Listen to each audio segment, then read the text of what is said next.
میرے بہت سے ایسے لوگ ہیں جو کہ نکتہ چیں ہیں، جو ناقدین ہیں اور حاسدین بھی ہیں۔ ایک بہت زیادہ مجھ پہ کل تنقید کی گئی کہ آپ سب نے کالے کپڑے کیوں پہنے ہوئے تھے، آپ نے کالے، اور مجھے کچھ لوگوں نے یہ کہا کہ ڈاکٹر صاحب آپ سے یہ توقع نہیں تھی کہ آپ کالے کپڑے پہنیں۔ میں صرف ان کو جواب یہ دینا چاہتا ہوں کہ میرا بس چلے نا تو میں ہر روز کالے کپڑے پہنوں، اس لیے کہ میرے پاس سوائے غم حسین کے اور کوئی سرمایہ یا اثاثہ نہیں ہے۔ تو اس لیے مہربانی سے آپ کا اپنا ذوق، اپنا مذاق، اپنی ایک طبیعت ہے، مجھے اپنی طبیعت کے مطابق زندہ رہنے دیجئے۔ میں نے کبھی آپ کو کہا ہے کہ آپ مجھے مغلظات اور گالیاں کیوں لکھ کے بھیجتے ہیں؟ کبھی آپ کو جواب دیا ہے؟ اپنا اپنا مذاق ہے، اسی لیے تو ہر ایک کو اپنے کیے کا اجر ملنا ہے۔ آپ کی نیکیاں میرے نام نہیں لکھی جائیں گی باہر طور۔ یہ تو میں نے ایک ضمنی بات کہی۔ بہت عمدہ بات کی آپ نے دوسری ڈاکٹر سر بات میں ایک چھوٹی سی بات آپ کو عرض کروں۔ آپ کو میرے بھائی یہاں بیٹھے ہیں، اور چونکہ ہمیں ہمیشہ یہ خیال ہوتا ہے کہ وقت بہت مختصر ہے، اختصار کا خیال ہوتا ہے، روزانہ پہلے سوال کے بعد ہی میرے بھائی اظہر ایک تیز موٹر سائیکل پہ بیٹھ جاتے ہیں اور اس کو ریس دے کے در چلے جاتے ہیں۔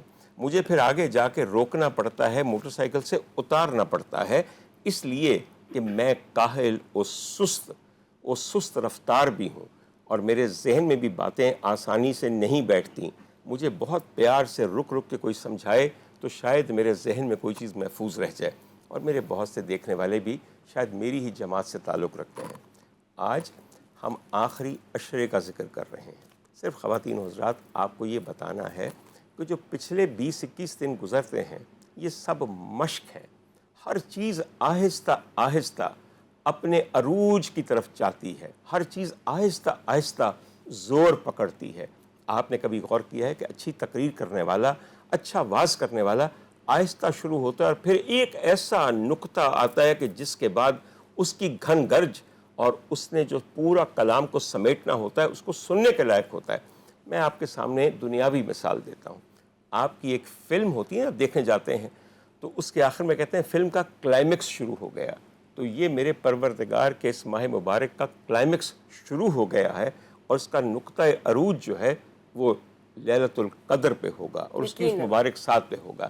یہ جو تیاری آپ نے کی ہے 20 دن، جو آپ نے پورے 20-21 دن اپنا دھیان اپنے اللہ کی طرف لگایا ہے، عبادات کے اندر ایک خاص قسم کی یکسوئی پائی ہے، اس کے ذکر میں آپ نے سکون ڈھونڈا ہے، وہ صرف اس لیے ہے کہ آخری عشرے کی برکات و فیوز سے آپ اس قدر فائدہ اٹھا سکیں۔ تیاری ہو چکی ہے، ذہن تیار ہے، روح تیار ہے، طبیعت تیار ہے، اور بدن تیار ہے۔ سب سے پہلے میں اس لیے یہ بات آپ کو کہہ رہا ہوں کہ اگر یہ تیاری ہو تو پھر ہی اعتکاف میں بیٹھیے۔ جس طرح میرے بھائی نے بتایا، اعتکاف کئی قسم کا ہے۔ میں سب سے پہلے آپ کو بتاؤں کہ میرے نزدیک سب سے مسنون اعتکاف سنت ہے جو میرے سرکار کی اقتدا ہے۔ میرے سرکار نے جس طرح بتایا، میں سے آہستہ آہستہ پھر سے بتا رہا ہوں، آپ ہی کی باتوں کو دہراتا ہوں، ہو سکتا ہے پہلی دفعہ میں سمجھ نہ آیا ہو۔ دوسری دفعہ کرنے کا مقصد دو ہیں۔ سب سے پہلا مقصد تو یہ ہے کہ جو نیکیاں میرے اس بھائی نے اپنے حصے میں لکھوا لی ہیں، ان میں سے چلیں بہت کم میرے حصے میں بھی ہوں۔ صرف نیکی کا اور اجر کا جو حرص ہے، اس سے دنیا میں بہترین حرص کوئی نہیں ہے۔ حضور والا سب سے پہلے اور سب سے افضل جو ہے وہ کون سا ہے؟ اعتکاف سنت، میرے سرکار کے طریقے کے مطابق۔ اس کے بعد ہے اعتکاف نفلی۔ اعتکاف نفلی کی مدت متعین نہیں ہے، شرائط یہ ہیں کہ مرد کے لیے مسجد میں ہو اور مرد حالت روزہ میں ہو، اور ضروری نہیں ہے کہ وہ ماہ رمضان میں کریں، وہ آپ کبھی بھی کر سکتے ہیں، مگر اگر نفلی کر رہے ہیں تو نفلی روزہ رکھیں گے، تمام احتیاطیں وہی ہوں گی۔ اب اس کا جو دورانیہ ہے وہ آپ پہ ہے۔ ایک اور اعتکاف ہوتا ہے، اسے کہتے ہیں اعتکاف واجب، یعنی کہ آپ پہ واجب ہو گیا کہ اس لیے کہ آپ نے اللہ کے سامنے وعدہ کیا کہ میرے مولا میری یہ منت پوری کر، میری یہ مراد دے مجھے، تو میں تیرے لیے 3 دن دنیا سے کٹ کے تیرے در کریم پہ بیٹھا رہوں گا۔ جب وہ حاجت پوری ہو جائے تو اعتکاف واجب آپ پہ واجب ہے۔ مرد کے لیے وہی شرائط ہیں، مسجد میں بیٹھ کے روزے کے ساتھ تمام احتیاطوں کے ساتھ۔ عورت اگر کرتی ہے، اس میں بار بار کہہ رہا ہوں خواتین، آپ کے لیے جس طرح مسجد میں جانا بالکل مناسب نہیں سمجھا جاتا، میں صاف بتا رہا ہوں آپ کو، اسی طرح اعتکاف کے معاملے میں آپ کو اپنے گھر میں کون سی نیک عورت ہے یا مسلمانوں کا کون سا گھرانہ ہے جہاں پہ ایک جگہ مختص نہیں ہوتی. ہمارے ہاں تو ایک چھوٹا سا ریز ہوئی چیز ہے, اس پہ سارے جائے نماز اور تسبیحاں پڑی ہوتی ہیں, اور ساتھ ایک جگہ پہ بہت سارے قرآن شریف اور روضہ وظائف کی کتابیں رکھی ہیں. میرے خیال میں ہر ایک کے گھر میں ایک ایسا گوشہ ہوتا ہے.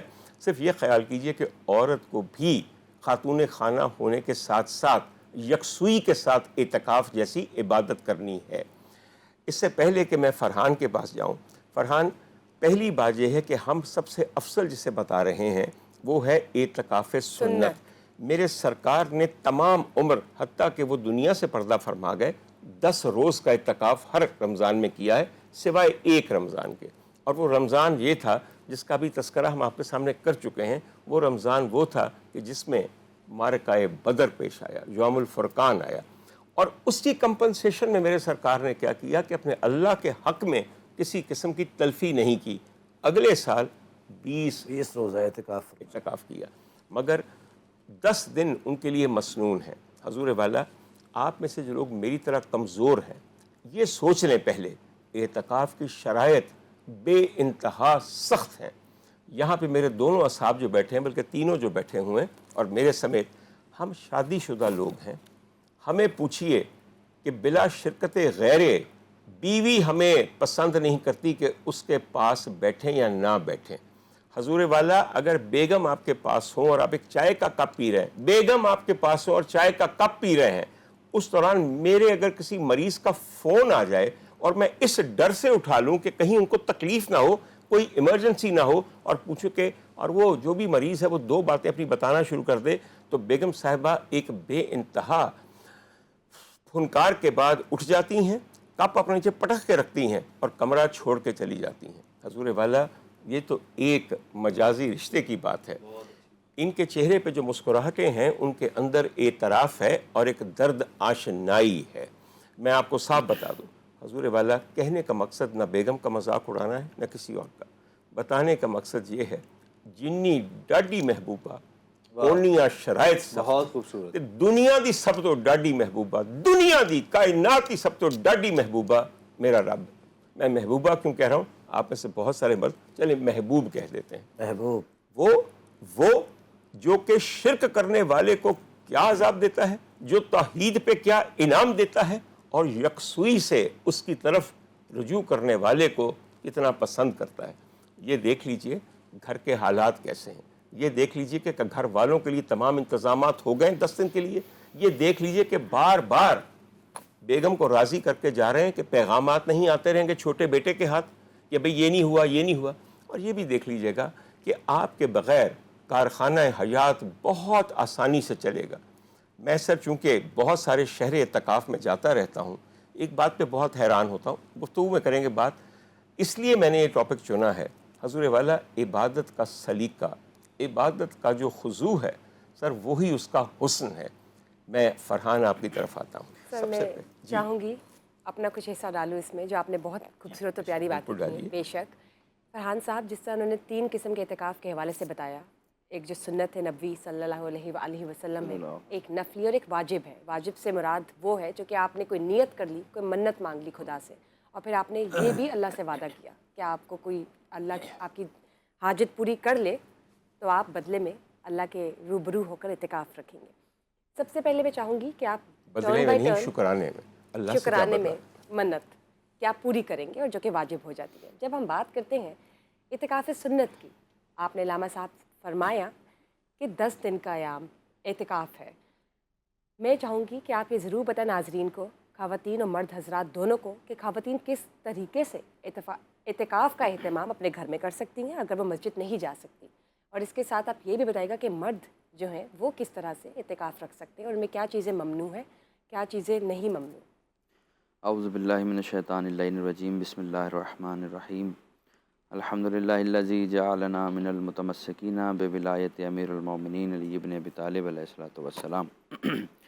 بہت اچھا عنوان ہے ڈاکٹر صاحب. اور اعتکاف ایک ایسی چیز ہے کہ جو ہمیں یہ احساس دلاتی ہے کہ ہم اس کے روبرو صدق کے دل سے ہو جائیں کہ جس نے ہمیں خلق کیا اور جہاں سے ہم آئے ہیں اور اسی کی طرف ہمارا رجوع. لیکن سوال سے پہلے میں 1-2 باتیں آپ نے بہت عمدہ بیان کی ہیں بالخصوص کالے کپڑے سے ریلیٹڈ، رسول پاک کی جو دستار مبارک تھی وہ سبز تھی، سب نے لکھا۔ امام حسن بھی سبز پہنا کرتے تھے، وہی صحاب نامی امامہ تھا رسول اکرم کا، وہی امامہ پھر امام حسین نے کربلا میں اپنے بے سر شک، پہ بے سجایا، وہ سبز تھا۔ تو سوال یہ پیدا ہوتا ہے پھر سادات سیاہ امامہ کیوں پہنتے ہیں؟ سبز پہننا چاہیے۔ وہ سبز جب خون حسین اس میں شامل ہو گیا تو اس کا رنگ سیاہ ہو گیا، کیا ہو اور اس کے بعد ہمیشہ سادات نے، امام زین العابدین، امام باقر، اس کے بعد جو ائمہ آئے انہوں نے سیاہ امامہ پہنا اور پرچم بھی سیاہ رکھا، اور یہ سیاہی انشاءاللہ دور ہوگی جب منتقم کربلا تشریف لائیں گے انشاءاللہ۔ تو اس لیے، اور کعبے کا بھی غلاف سیاہ ہے، تو اگر کوئی رنگ پر اعتراض کرتا ہے تو اسے اپنا محاسبہ کرنا چاہیے۔ بات دلوں کی ہوتی ہے، آپ سفید کپڑوں میں بھی اگر محبت آل محمد رکھتے ہیں تو اجر اتنا ہی ہے، سیاہ میں رکھتے ہیں تو بھی اجر اتنا ہی ہے۔